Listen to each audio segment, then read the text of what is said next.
Don't you dare ask us to cancel our plans again. We've had these Elton John tickets for months." My mother yelled, her voice echoing through my hospital room. I sat there stunned, clutching my phone with trembling hands. It was Chris Massive at Las Vegas Medical Center, just Memmy 2-year-old twins Ethan and Emma laying quietly in the corner, and a nurse named Valerie checking my vitals. Pain in my abdomen was excruciating, like someone was twisting a knife inseam, but the look of indifference on my mother's face through the video call hurt even more. My name is Natasha Wilson. I'm 33 years old, and for as long as I can remember, I've been the afterthought in my own family.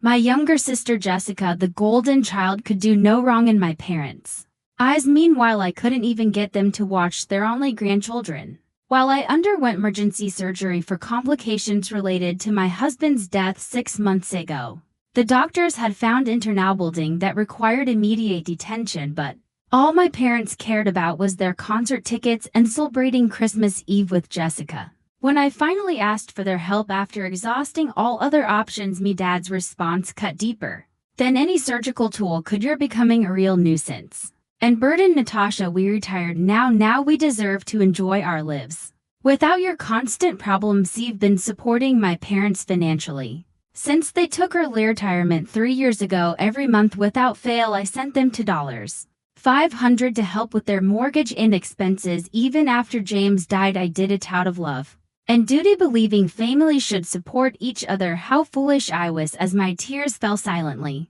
onto the hospital blanket. Valerie gently squeezed me shoulder. Me friend Olivia is a professional nanny who specializes in childhood trauma. Let me call her for you. She offered her kindness, a stark contrast to my princelessness. The twins were still too young to understand what was happening. I'd already lost their father to a car accident. Now they might lose me too if the surgery went wrong. The thought terrified me, but not as much as leaving them with people who saw them as burdens. In that moment, with pain sheeting through my body and disappointment my heart, I made mid-decision. "Yes, please call her," I told Valerie. And with those words, I began cutting the poisonous ties to the people who had raised me but never truly loved me. As I hung up the phone, a wave of memories washed over me. My childhood had been filled with moments of being overlooked while Jessica received all attention.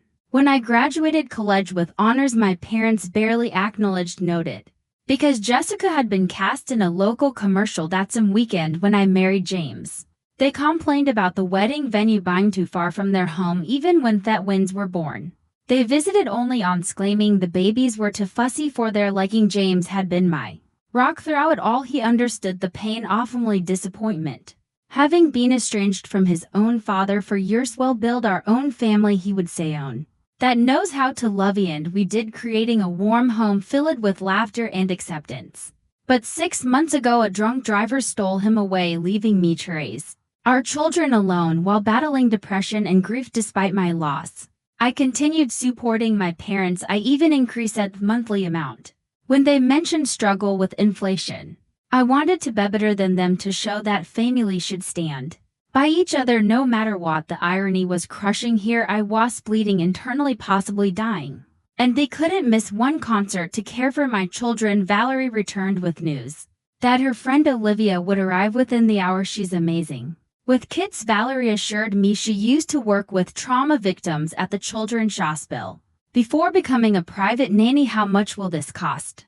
I asked, worry creeping into my voice. "Medical bills were already piling up since James' insurance coverage had limitations. Don't worry about that now," Valerie said. "Let's focus on getting you ready for surgery." But I was worried. I thought about the $2,500 I was scheduled to transfer to my parents next week, money that could no well pay for childcare. Instead, the thought sparked some methane inside me, a flame of self-preservation that had been extinguished years ago when Olivia arrived. She was everything Valerie had promised, kind, professional, and immediately connecting with Wince's hospital staff prepared me for surgery. I made a decision. "Could you bring me my phone one more time?"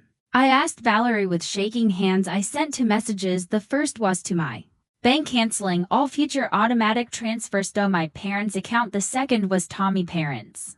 "I will no longer be providing financial support my children, and I deserve better than being your afterthoughts. Don't contact me again," as they wheeled me Toward the operating room, I felt something unexpected froth pain and fear. Freedom. The surgery was successful but left me weaker than anticipated. I spent 5 days in the hospital, drifting in and out of consciousness, grateful for Olivia, who had gone above and beyond by staying with the twins in my hospital room during the days and taking them to my apartment at night during one of my more lucid moments.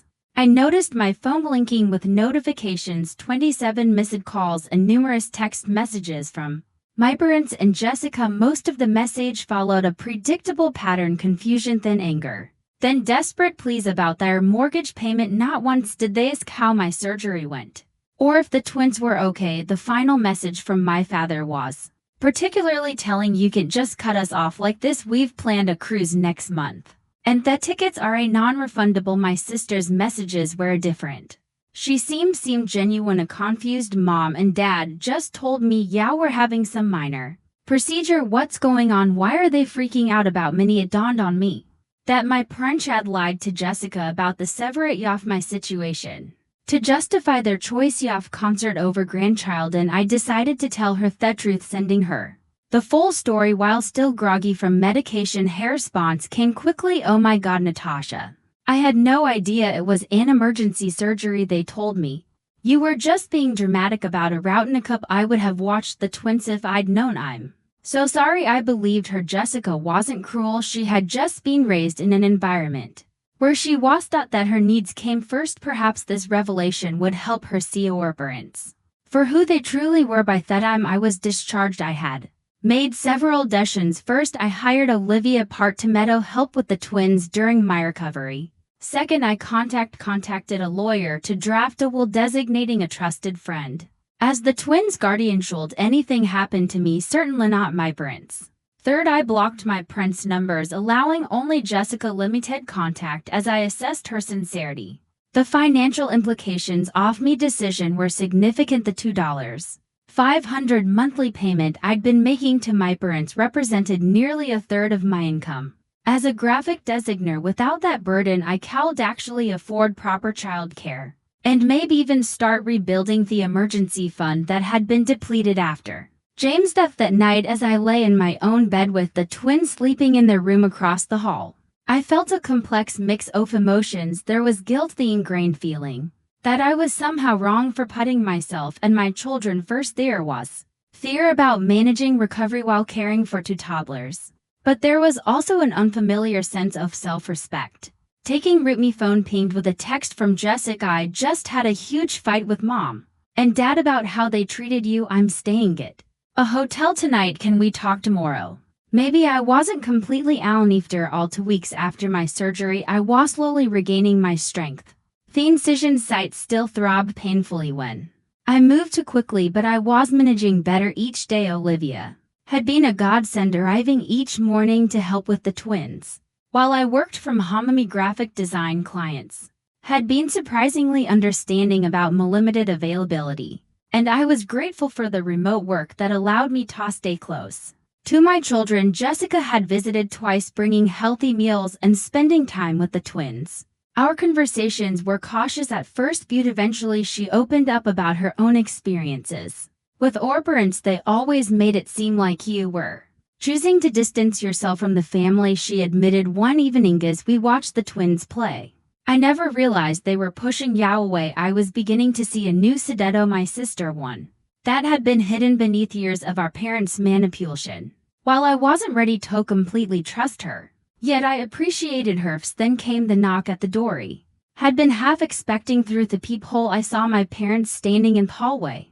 My mother was clutching her designer purse nervously while my father stood with his arms crossed, familiar impotient patience etched on his face. He hesitated, heart pounding, before opening the door just enough to speak through the gap.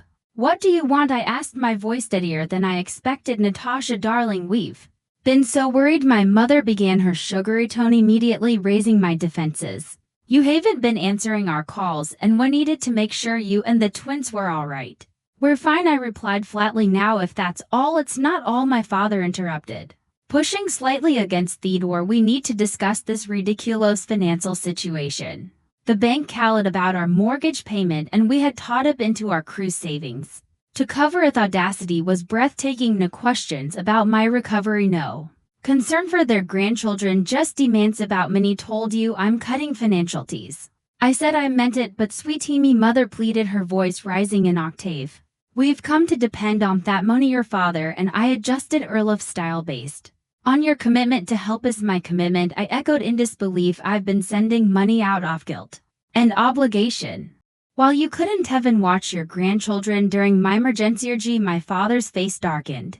That's not fair, Natasha. We had plans more important than my children's safe time, more important than my life. I replay, danger rising. Do you know what the doctor said? There was a chance I might not survive that surgery. Did you even bother to ask? Their silence was answer enough. We made one mistake. My mother whispered dramatically, are you really going to punish us like this? This isn't punishment, Mom, this is consequence. I said, feeling a strange calm overtake me. I've spent my entire life seeking your approval and support, and in my moment of greatest need you chose Elton John tickets over helping me. Were your parents? My father interjected, his tone shifting to demand respect. And I'm a parent too, I countered. I would never treat Ethan and Emily the way you've treated me. Never. Just then Emily toddled into view, clutching her stuffed giraffe. My mother instantly switched tactics. There's my precious Grandma Bish ced. Bending down, Grandma brought presents. Emily, unfamiliar with the serrelate of strangers, backed away and looked at me with uncertainty in her eyes. I think you should leave, I said quietly. When I'm ready to talk, if I'm ever ready, I'll reach out. But the money, my father started, is no longer your concern, I finished, gently closing the door. The next morning my parents returned with reinforcements. My Aunt Patty, my mother's sister, who had always positioned herself as the family peacemaker. Natasha, honey, let'n reasonable, Aunt Patty pleaded from outside my door, which I had not opened. Your parents are struggling without your help.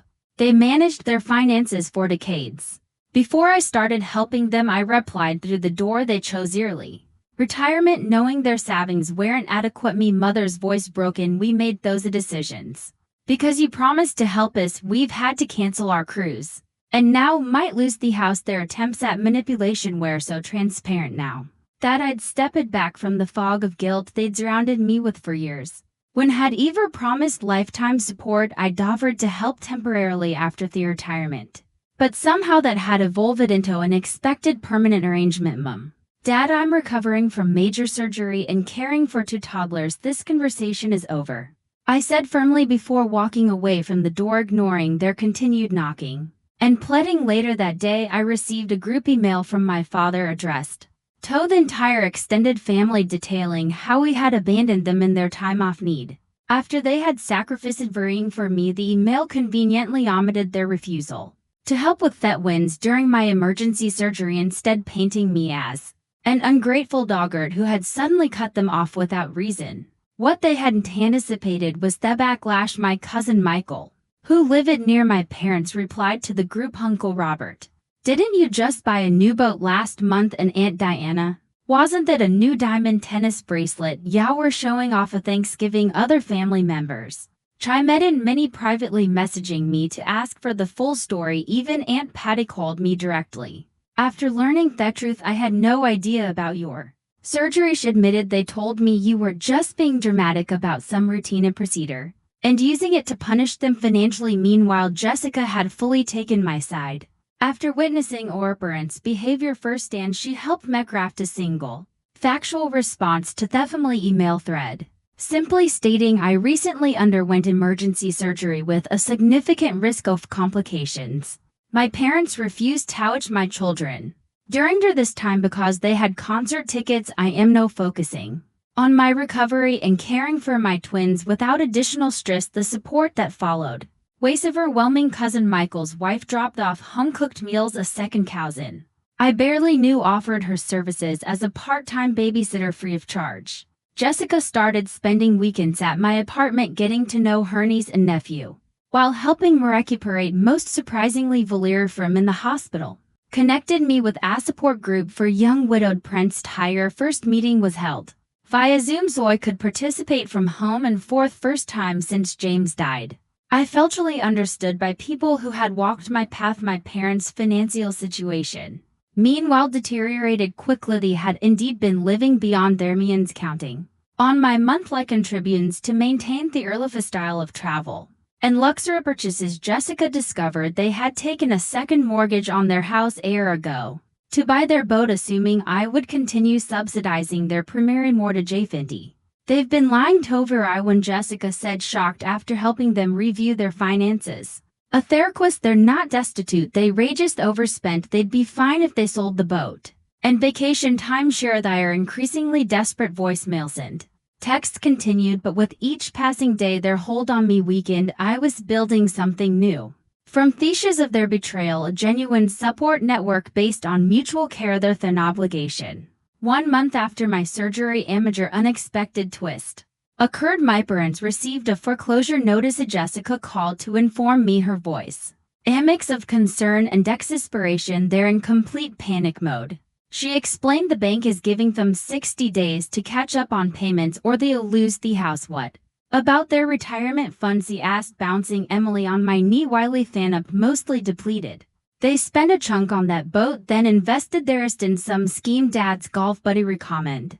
They lost almost everything. Jessica sighed. I'm not saying you should help them, Natasha. I just thought you should know. Later that evening, I received desperate texts from both parents, now abandoning all pretense of concern for my well-being and openly begging for money. My mother's message, Midge, was particularly liveling. We never thought you'd actually cut us off. We assumed you were just angry and would start sending money again after a week or two. Their assumption that my boundaries weren't real infuriated me. All those years of putting their needs before mine, of accepting their mistreatment, they had never respected me. All meanwhile, my own life was transforming in unexpected ways. The support group had become a lifeline connecting me with other parents facing similar challenges. Through them, I met Diana, real estate agent whose husband had died of cancer 2 years earlier, leaving her with a 3-year-old son. She helped me consider options I hadn't thought possible, like selling my small apartment and using the equity to move to a more affordable neighborhood with better childcare options. I'd also started a small side business designating memorial websites, inspired by the one I'd created for James. Several members of my support group had commissioned sites, and word was spreading. For the first time since becoming a widow, I felt a sense of purpose beyond mere survival. The contrast between my growth and my parents' collapse became even more apparent when they showed up unannounced at my apartment again, this time with a detailed spreadsheet of their debts. We need 144 0 to catch up on the mortgage and avoid foreclosure, my father explained, his usual authoritative tone tinged with desperation. I invited them in, not out of obligation, but because I was curious to hear their perspective now that they were truly facing consequences. What about selling the boat? He asked, gesturing for them to sit at Minimal dining table. We take a loss, my father protested, and the timeshare we've tried, but the market is terrible. My mother added quickly, besides those are our retirement luxuries. He almost laughed at the absurdity. Luxuries you can't afford, we could afford them with your help.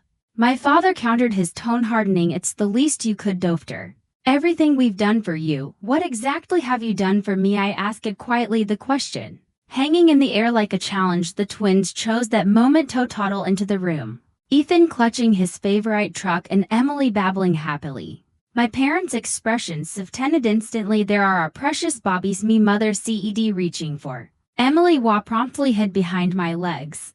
They don't know you, I stated simply. You've seen them, what, 3 times in their lives? You chose not to be involved. That's not fair, my father protested. We're busy people.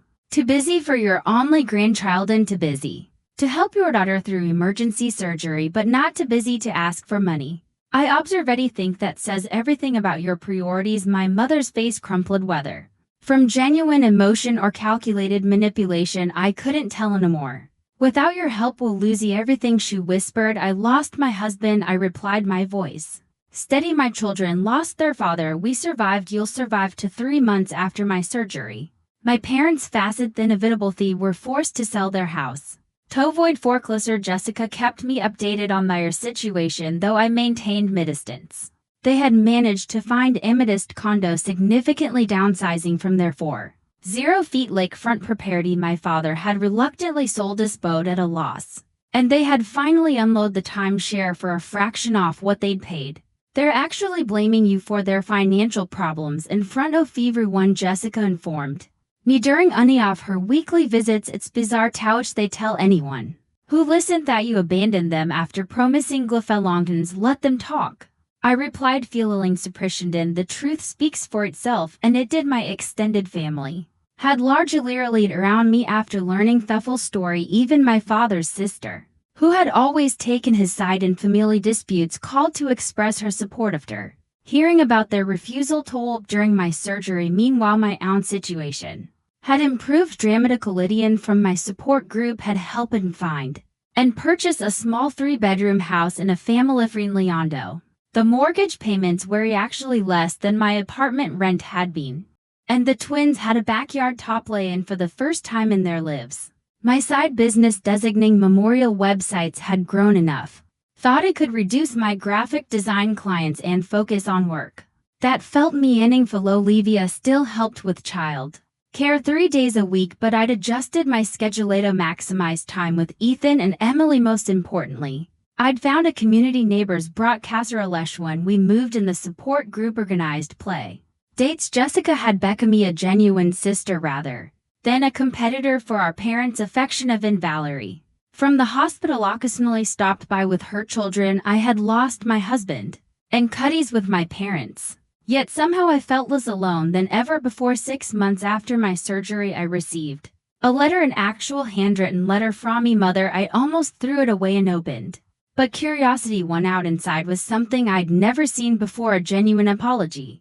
I've had time to reflect on my behavior, she wrote. Watching you build a life without our help has forced me to confront some painful truths about myself as a mother. I was jealous of your independence, your resilience. I resented that you didn't seem to need in the way I needed my own mother, but no, I see that you did need me, just notin' the ways I wanted to be needed. When you asked us to care for the twins during your surgery, you were reaching out and we failed you completely. I'm deeply sorry. The letter continued, explaining how they had completely restricted their finances. My father had taken a part-time job at a local hardware store. They had sold most of their luxury items and were living modestly for the first time. Indicated she didn't ask for money or even forgiveness, just acknowledgement of her apology. I showed the letter to Jessica, was skeptical. They've been talking about writing to you for weeks.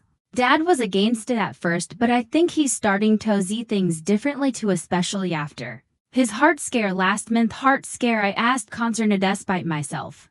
Just high blood pressure and chest pains, but it scared him. He on medication now and actually following doctor's orders, Jessica explained. I think facing mortality has humbled him a bit. I wasn't ready to respond to the letter immediately. I needed time to process my feelings. Waste this genuine remorse or another manipulation tactic? Had they truly changed? Or were they simply adapting thirsty? That night I looked at old family photos. For the first time since cutting ties behind the smiling faces, I saw patterns I'd been blind to before. My parents had always been performers, playing the role of perfect parents while serving their own needs first. After my surgery, I finally agreed to meet my parents at a neutral location, a quiet cafe near my new home. When they arrived, I barely recognized them. My father seemed smaller, somehow his confident posture replaced by a humbler demeanor.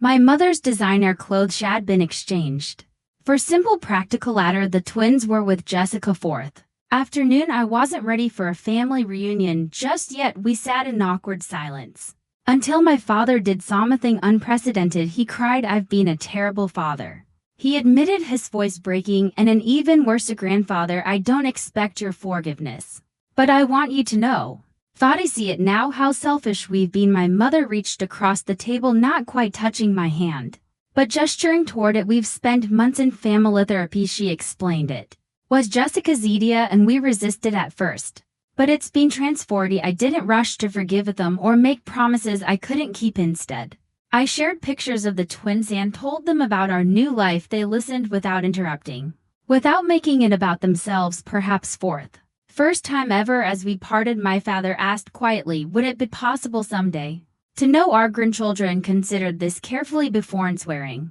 That depends on your actions, not your words. If you're genuinely committed to change, we can start with short supervised visits. But understand this, my children will only have relationships with people who respect their mother. Walking away from that meeting, I felt neither the crushing weight of obligation nor the burning resentment that had defined our relationship for so long. Instead, I felt something new, the calm assurance of a woman who knew her worth, who had created boundaries and would enforce them without apology. Whether my parents could truly change remained to be seen, but I had already transformed from a daughter desperate for approval into a mother fierce in her protection and clear in her expectations.